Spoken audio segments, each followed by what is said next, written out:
Bẫy sóc nhé các bạn ơi. Ok.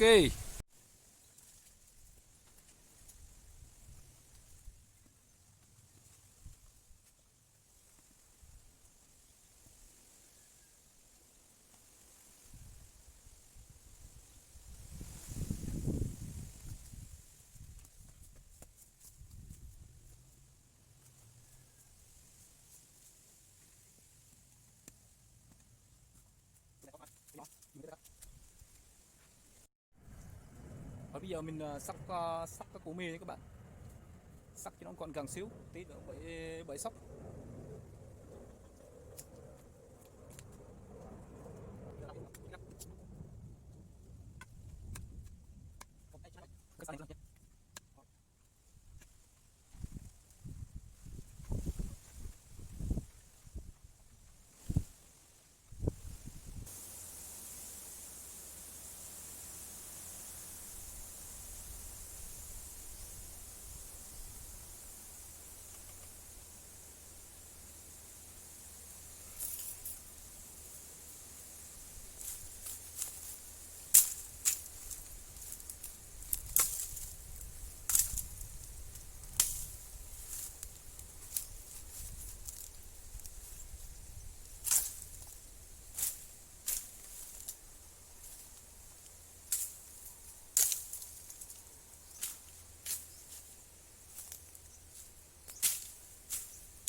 Bây giờ mình bẫy chỗ này, đường sóc nó đi nhiều này. Chỗ này toàn cây tre không nhé các bạn.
trên nó hơi to đấy.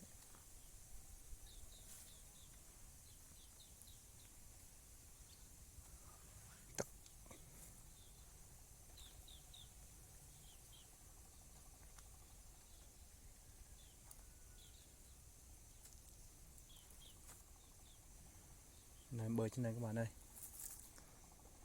Thôi, đi thăm.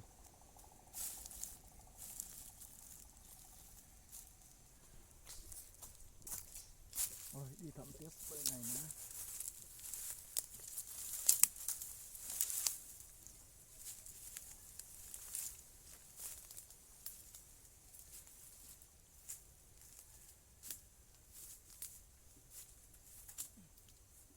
Wow, có được các bạn ơi.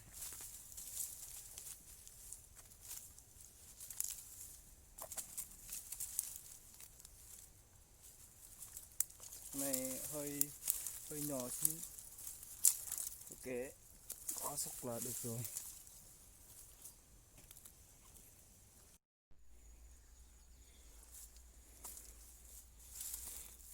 Chỗ này không có luôn. Ủa, sao lại sấp bẫy mà sao không có trượt, có sóc người ta.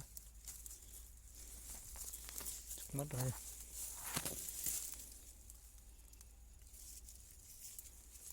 Mình chụp mất được bạn ơi.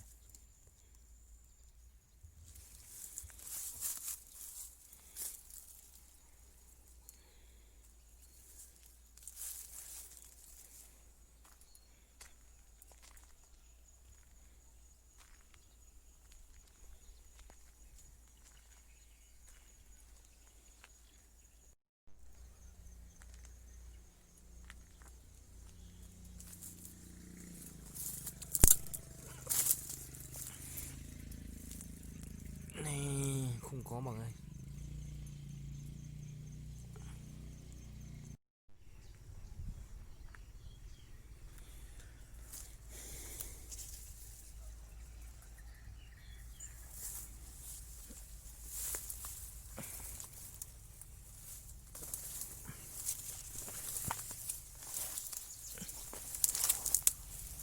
Wow, cái này không có luôn. Này bạn xem. Bữa nay ít sóc quá.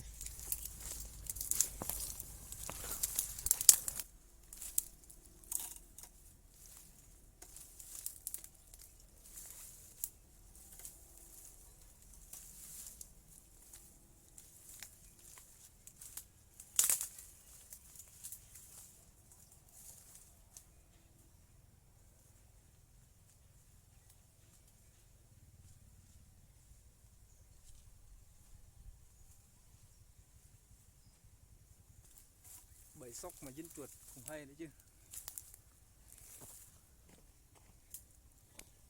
Trục to lắm nha.